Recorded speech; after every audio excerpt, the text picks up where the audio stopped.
ಅಮ್ಮ, ಇವಾಗಾದ್ರೂ ಜನರಿಗೆ ನೀನು ಇಂಟ್ರೊಡಕ್ಷನ್ ಮಾಡ್ಕೊತೀಯಾ? ಓಕೆ, ಎಲ್ರಿಗೂ ನಮಸ್ಕಾರ. ಕಮಲಾಸ್ ರೆಸಿಪೀಸ್ ಆ್ಯಂಡ್ ವ್ಲಾಗ್ಸ್ಗೆ ಸ್ವಾಗತ.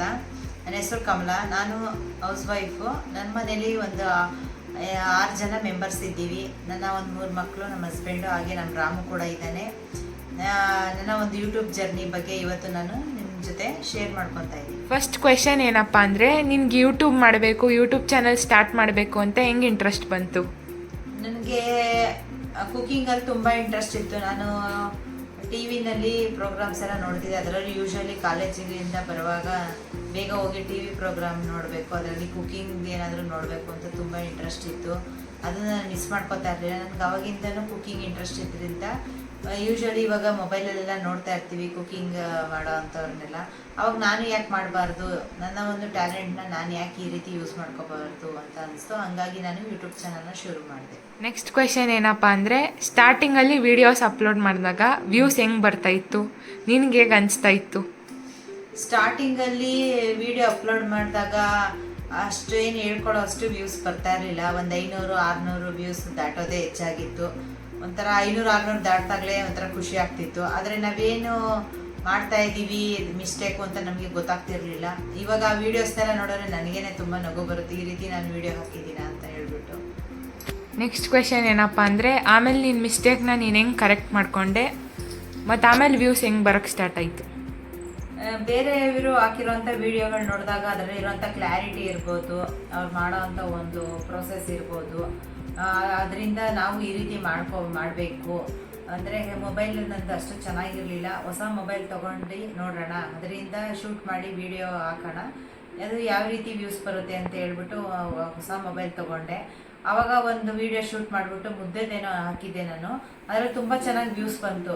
ಹಂಗಾಗಿ ನನಗೆ ಇನ್ಸ್ಪಿರೇಷನ್ ಆಯಿತು, ಇಲ್ಲ ಮಾಡಿದ್ರೆ ಖಂಡಿತ ನಿಜವಾಗ್ಲೂ ಪರವಾಗಿಲ್ಲ, ವ್ಯೂಸ್ ಹೋಗುತ್ತೆ ಅಂತ ಹೇಳ್ಬಿಟ್ಟು. ಹಂಗಾಗಿ ನಾನು ಅವತ್ತಿಂದ ಸ್ವಲ್ಪ ನಾನು ಹೋಪ್ ಕಳ್ಕೊಳ್ದೇ ಇರೋ ಥರ ಮಾಡೋಣ ಅಂತ ಹೇಳ್ಬಿಟ್ಟು ಶುರು ಮಾಡಿದೆ. ನೆಕ್ಸ್ಟ್ ಕ್ವೆಶನ್ ಏನಪ್ಪ ಅಂದರೆ, ವ್ಯೂಸು ಯಾವಾಗ ತುಂಬ ಚೆನ್ನಾಗಿ ಬರೋಕ್ಕೆ ಸ್ಟಾರ್ಟ್ ಆಯಿತು? ವ್ಯೂಸು ಬಂದು ನನ್ನ ಮಕ್ಕಳು ಬಂದು, ಅಮ್ಮ ಇದು ಮಾಡಿಕೊಡಿ, ಅಮ್ಮ ಅದು ಮಾಡಿಕೊಡಿ ಅಂತ ಕೇಳಿದಾಗ, ಅಂದರೆ ಏನು ಮಾಡಿದ್ರು ಅದು ವ್ಯೂಸ್ ಬರ್ತಾ ಇರಲಿಲ್ಲ, ನಮಗೆ ಅಷ್ಟು ಚೆನ್ನಾಗಿ ವ್ಯೂಸ್ ಬರ್ತಾ ಇರಲಿಲ್ಲ. ಹಂಗಾಗಿ ಈ ಥರ ಮಾಡೋಣ ಅಂತ ಹೇಳ್ಬಿಟ್ಟು ನನ್ನ ಮಕ್ಕಳು ಐಡಿಯಾ ಕೊಟ್ಟರು.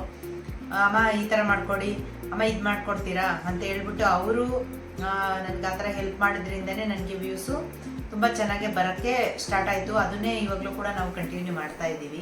ನೆಕ್ಸ್ಟ್ ಇಂಪಾರ್ಟೆಂಟ್ ಕ್ವೆಶನ್ ಏನಪ್ಪ ಅಂದರೆ, ನಮ್ಮ ರಿಲೇಟಿವ್ಸ್ ಆಗಿರ್ಬೋದು, ಇಲ್ಲ ನಿನ್ನ ಫ್ರೆಂಡ್ಸ್ ಆಗಿರ್ಬೋದು, ಇಲ್ಲ ಯೂಟ್ಯೂಬಲ್ಲಿ ಯಾರು ಕಮೆಂಟ್ ಮಾಡೋರು ಕೇಳೋದಾಗಿರ್ಬೋದು, ಎಷ್ಟು ದುಡ್ಡು ಬಂತು ಯೂಟ್ಯೂಬಿಂದ, ಮೊನಟೈಸೇಷನ್ ಆಯಿತಾ ಅಂತ. ಅದಕ್ಕೆ ನಿನ್ನ ಆನ್ಸರ್ ಏನು? ಯೂಟ್ಯೂಬಿಂದ ನಮಗೆ ಅಮೌಂಟ್ ಬಂದಿಲ್ಲ, ನೋ. ಅದಕ್ಕೆ ಆನ್ಸರ್ ಬಂದು ನೋ. ಮತ್ತು ಮಾನಿಟೈಸೇಷನ್ ಆಗಿಲ್ಲ. ಒಂದು ವಾಚ್ ಅವರ್ಸ್ ನಮ್ಮದು ಕಂಪ್ಲೀಟ್ ಆಗಿಲ್ಲ. 10 ಮಿಲಿಯನ್ ವಾಚ್ ಅವರ್ ಆಗಬೇಕು ಶಾರ್ಟ್ಸಲ್ಲಿ, ಹಾಗೆ 4000 ವಾಚ್ ಅವರ್ ಆಗಬೇಕು ವಿಡಿಯೋನಲ್ಲಾದರೆ. ಹಾಗಾಗಿ ನಮ್ಗೆ ಯಾವುದೇ ಥರದ ಒಂದು ಅಮೌಂಟು ಬಂದಿಲ್ಲ. ಇವಾಗ ಹೊಸ್ದಾಗಿ ಯಾರಾದರೂ ಯೂಟ್ಯೂಬ್ ಸ್ಟಾರ್ಟ್ ಮಾಡಬೇಕು ಅಂತಿದ್ರೆ ಅವ್ರಿಗೆ ನೀನೇನು ಹೇಳೋಕ್ಕೆ ಇಷ್ಟಪಡ್ತೀಯ? ಹೊಸ್ದಾಗಿ ಸ್ಟಾರ್ಟ್ ಮಾಡ್ತಿರೋರಿಗೆ ಪೇಷನ್ಸ್ ತುಂಬಾ ಇಂಪಾರ್ಟೆಂಟು. ಈ ಒಂದು ಪೇಷನ್ಸಾಗಿ ಮಾಡಿದ್ರೆ ಯಾವುದೇ ಥರದ ಒಂದು ಗೋಲ್ನು ನಾವು ಕೂಡ ರೀಚ್ ಆಗ್ಬೋದು. ಪೇಷನ್ಸ್ ಕಳ್ಕೊಳ್ದಿರ ಡೆಡಿಕೇಶನ್ ಆಗಿ ಮಾಡಿದ್ರೆ ಅವ್ರು ಸಕ್ಸಸ್ ಕಾಣ್ಬೋದು. ಒಬ್ಬೊಬ್ಬರು ಅಂತಾರೆ, ಅಪ್ಪ ಇವಾಗ ಯೂಟ್ಯೂಬ್ ವಿಡಿಯೋ ಶೂಟ್ ಮಾಡಬೇಕು ಅಂದರೆ ಕ್ಯಾಮ್ರಾ ಇರಬೇಕು ಅಂತ. ಅದಕ್ಕೆ ನಿನ್ನ ಆನ್ಸರ್ ಏನು? ಕ್ಯಾಮ್ರಾ ಇರಬೇಕು, ಆದರೆ ಕಂಪಲ್ಸರಿ ಅಂತ ಏನಿಲ್ಲ. ಕ್ಯಾಮ್ರಾ ಎಲ್ಲರೂ ಕ್ಯಾಮ್ರಾನೇ ಇಟ್ಕೊಂಡು ಶೂಟ್ ಮಾಡಲ್ಲ. ಚೆನ್ನಾಗಿರೋ ಒಂದು ಮೊಬೈಲ್ ಇದ್ದರೂ ಕೂಡ ಶೂಟ್ ಮಾಡ್ಬೋದು.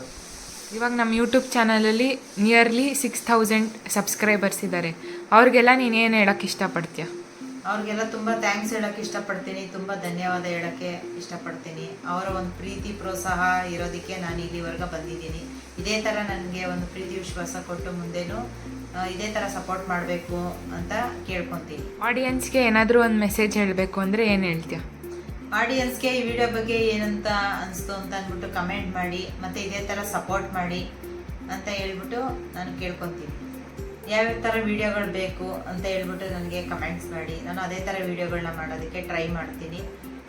ಇನ್ನೂ ಇದೇ ಥರ ಸಪೋರ್ಟ್ನ ಮಾಡಿ ನಮ್ಮನ್ನು ಬೆಳೆಸಿ ಅಂತ ಕೇಳ್ಕೊತೀನಿ. ನೆಕ್ಸ್ಟ್ ವೀಡಿಯೋದಲ್ಲಿ ಭೇಟಿಯಾಗೋಣ. ಎಲ್ರಿಗೂ ನಮಸ್ಕಾರ.